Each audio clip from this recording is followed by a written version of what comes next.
Food trip tayo sa isa sa trending na kainan dito sa Abu Dhabi, UAE. Ang dami nang nagbablog dito kasi hindi lang talaga masarap yung pagkain nila, kundi meron ding magandang palaruan ng billiard. O diba? Parang Pinas feels talaga.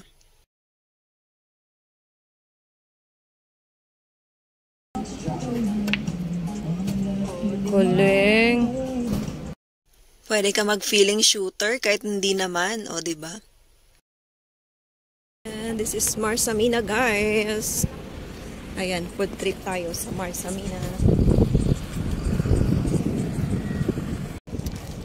Food trip sa Marsamina, guys. Nachos daw. Mamaya ka ng mag-nachos. Mamaya na mag-nachos. Saan tayo, Bea?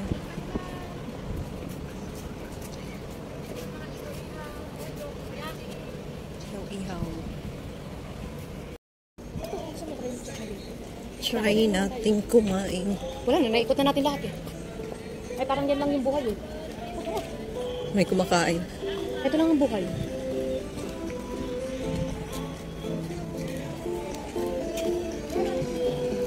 At ito nga pala ang Queen Flowers Cafeteria, guys, na matatagpuan dito sa Marsamina, Abu Dhabi, UAE.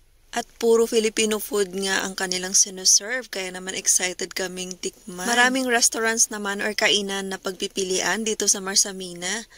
Hindi nga lang ito merong mga Filipino food, meron ding mga pang ibang nationality. Nakapag-order na nga pala kami niyan at habang nag-aantay ng order ay syempre naisipan naming itry ang kanilang billiard. Sobrang excited na nga ng dalawang itong kasama ko, kaya ayan naman, inumpisahan na nila. Hindi halatang na-miss nila ang kanilang mga student days, di ba? Alam niyo na yon, yung mga tambay sa bilyaran, charot.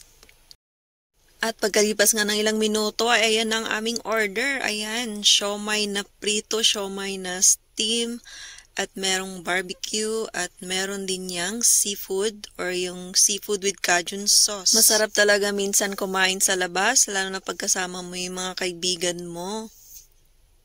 Ang tagal kasi namin hindi nagkita ng mga to kasi sobrang busy sa trabaho at iba-iba yung mga schedule namin. Yung weather pala ng time na yan ay napakainit or humid. Talagang sobrang pawis kami dyan, hindi lang halata. Siguro masarap bumalik dito magtambay kapag winter na or taglamig na. At ayan nga, kapag may barbecue talaga, hindi nawawala ang isaw. Isaw, barbecue is life talaga. Ay talagang craving satisfied talaga kami niyan. Buti na lang talaga, merong mga ganitong kainan dito sa Abu Dhabi. Hindi ka na kailangang umuwi pa ng Pinas para tikman lang yung mga ganitong Filipino food. At ayan na nga pala ang kanilang seafood Cajun sauce. Ayan, may rice. Isang rice lang. Naghati-hati lang kami niyan kasi ayaw naming magkanin, pero grabe. Sobrang sulit na yung in-order namin. Nakabusog talaga kami niyan.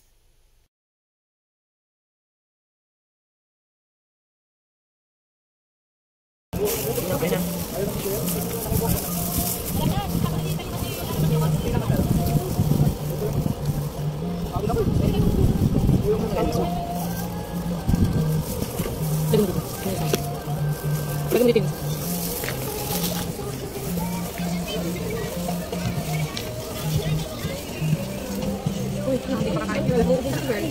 Manulugi ka.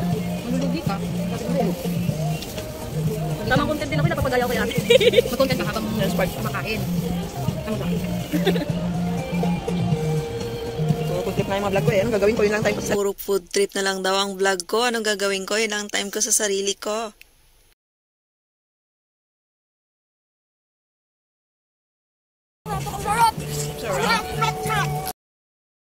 Hindi naman talagang halatang nag-enjoy kami sa pagkain yan. Ayan, sobrang sarap talaga yan. Lalo na yung seafood Cajun sauce. Ayan.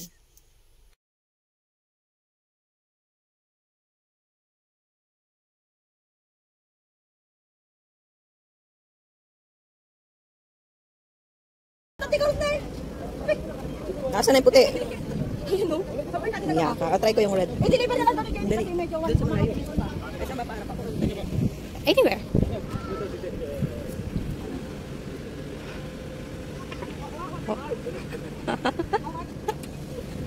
At dahil medyo mahirap mag-shoot sa billiard, kaya ayan naman, umupo na lang ako at kinain ko yung halo-halo na in-order namin. Share-share na nga kaming tatlo dyan para tipid, pero halos ako lang yata ang nakaubos kasi ayaw nilang tumigil sa paglalaro. Siyempre natunaw na yung yelo, sayang naman.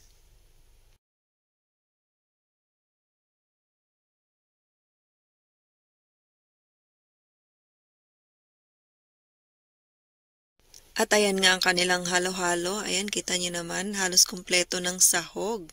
Hindi nga lang matunaw yung matigas na yelo sa gitna. Ayan, pinupukpok ko siya. Ay, natatakot ako baka matapon naman siya. Baka matapon yung baso, I mean. Tamang-tama nga yung halo-halo dyan sa napakainit na panahon. Ayan, sobrang pawis talaga kami niyan. Kikita nyo naman sa mukha ko. Ayan, shiny, oily. O, diba? Habang busy yung dalawa dun sa likod na naglalaro. Napaka-special talaga ng kainan na to kasi sila lang ang merong ganito, palaruan na billiards. Kaya naman halatang sila ang medyo matao or dinadayo dito kesa sa ibang kainan. Thank you QF Cafeteria sa masarap na food at very good service. Sana makabalik ulit kami dito sa winter time. Thank you so much sa panonood guys. Please don't forget to heart, comments, and follow my FB page, Chan Vlogs page, at aking YouTube channel, Chan Vlogs, at si Ella Bon at Aga Cesar Works. Please follow them also. Thank you so much. Bye!